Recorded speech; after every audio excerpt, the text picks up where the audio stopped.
Right, hello guys, watching Go.2, and today we're going to do something completely different. We're going to talk about Captain Jack. There's two Captain Jacks, and you're like, what? No, there's not. There is. So, we have Torchwood Captain Jack, and we have Doctor Who Captain Jack. There is a difference. The same character, same stuff that's happened to him, but let's just say the Doctor Who Captain Jack is a watered down version of the one we get in Torchwood.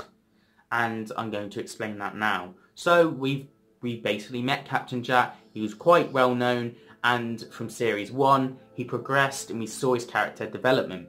Then he left the show and didn't return for series 2, but Torchwood returned in series 2, and we learnt to see Captain Jack progress even more, and we got to see him as the main character of Torchwood, of his show, and we saw Gwen and the Torchwood team meet Captain Jack and get him going, and we learn more about him. And he certainly feels a bit more different to the way he felt, even in Series 1, to Doctor Who. And it felt more real, it felt more in-depth. And that's the thing with spin-offs, you can go more in-depth, and that's if you want to take it that way. Captain Jack's not a main person in Doctor Who. He is meant to be second best to the Doctor every time. And that's how it works, that's how it makes it alright, you know? And the way Captain Jack, I've seen John Barrowman talk in an interview and say there is kind of two differences. Captain Jack, John Barrowman says it quite well. He knows the Doctor will be the main boss and think of the plans, you know? And that's why Captain Jack kind of lets the Doctor do it all. Whereas in Torchwood, he's the boss, he's in charge, so he has to take charge and he has to do it all, you know? There's a difference. The Doctor takes charge, Captain Jack takes charge in that aspect, and that's another difference as well. But then we see Series 3, him return, and he feels completely different to the way he felt in Series 1, because he's had a bit more character development in Torchwood. John Barrowman knows how to play Captain Jack. Russ Davies had more knowledge of playing writing Captain Jack, and we've got a different version of Captain Jack yet again. A bit more character development than Series 1, and him feeling stronger, a stronger character. However, he still lets the Doctor take charge and do things. Then we get Series 2 of Torchwood, and it is completely different again. His tone is different, and we also see a darker side to Captain Jack in Series 2, I reckon. we see a darker side to Captain Jack, and we see a different side to him. He's still our hero, he's still our dashing hero on the job, but he's certainly darker, and we can see, ooh, Captain Jack's not perfect. And of course he's not. He's been immortal. He's kind of like a human. He makes mistakes, and some he regrets and has to live with for his long, long life. Then we have Series 4 with Torchwood, and we get to see basically him again, and we get to see the Torchwood team and him taking charge. But then when he gets to the Doctor, he kind of puts himself in a step back to let the Doctor take charge, and you kind of see that. We got to see a bit more of the Torchwood Captain Jack into Doctor Who. And there's two versions here, the watered down Doctor Who version and the ultimate badass Torchwood person. But they're both the amazing character they are. It just shows that, oh, Captain Jack is kind of letting the Doctor take charge in this, whereas normally he would take charge in this. And also, yes, he does swear, and yes, he does have sex, and we can't really have that in Doctor Who as much as Torchwood does, but because it's more of a family show, whereas Torchwood's more of an adult show. However, they are still the same character, but they are definitely different aspects of the character, you could say as well.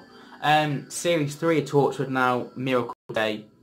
John Barrowman, Captain Jack's been through a hell of a lot. Russell Davies on point with his writing yet again, and we see yet again a Captain Jack that's lived through a lot. He's been sent back in time, then brought back, sent back in time, then brought back, sent back in time, and then brought back to life, and been buried alive and all sorts since Series 3.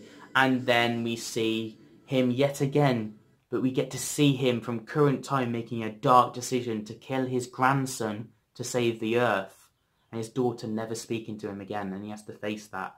And that is certainly a dark thing for our hero to have to do. He would never have to have done that in Doctor Who, but Torchwood went on a darker route and shown sometimes all we have are bad choices and we still have to choose, you know? Yeah. Then we move on to the last time we see Captain Jack in Doctor Who. We see him upset, we see him a bit down, and the Doctor hands him a note and gets him a boyfriend, basically. And that's the last time we see him in Doctor Who from this point. Then we get onto Series 4, and we see him again, but definitely his character is on peak. He's now human for a certain aspect of time. He's not immortal anymore until the end of the series, where he is immortal again, but he's been through a lot. You can definitely see Captain Jack's aging, he's changing, he needs to develop, and he's very structured and trying to save the world on a big scale.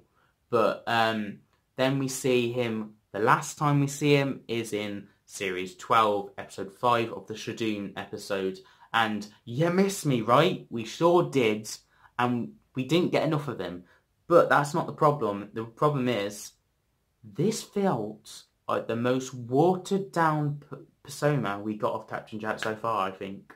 Series 1, he was on point and we were getting to know him. Series 2, we didn't have him. Series 3, we got him really well. And then Series 4 was his most epic and badass. And then we got to see a little bit of him for the end of time in Doctor Who's parallel. Then we saw him in Series 1 of Torchwood, him starting his character out, and we learn more. Series 2, we get a darker side, but still brilliant. Series 3 is fully dark, yet we still recognise him as a hero. In Series 4, we just know he's been through a lot, and he is a struggling mortal to try and save the world.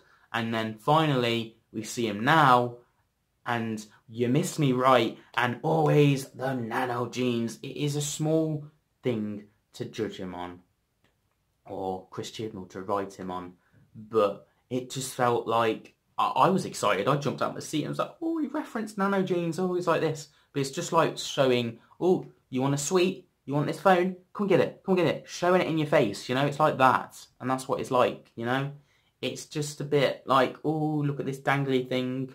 And then, oh, let's get on with the rest of the episode, you know? Let's talk about Ruth. And it felt like Captain Jack, anyone could have done that job. And it did feel like a watered down, oh, it is typical Jack. He's kissing Bradley Walsh. He's saying his typical lines, but it felt most watered down and quite, oh, 2020 is a bit of a danger zone. We can't do anything that's political or PC or anything like that. We need to keep Captain Jack's character safe so everyone loves him. Everyone needs to love Captain Jack.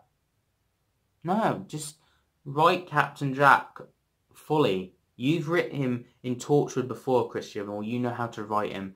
And yeah, we've just seen two versions of Captain Jack. The watered down version, definitely for 2020 of Doctor Who. But also, we saw the epic side of Torchwood. And I'd love there be, like Series 10, we had Pete Capaldi all grumpy and stuff like that. Loved him as that. Totally did. Then we had him a completely Rock of Time Lord sort of thing. Then Series 10, we got a mix of Series 8 and Series 9 of the 12th Doctor. I would love that for Captain Jack. A mix between Torchwood and a mix of Doctor Who equally well. Which I reckon that kind of was a thing for Series 4, I think, and possibly Series 3. I reckon that was the mix between Torchwood and Doctor Who perfectly well, and we need to get that character like that again.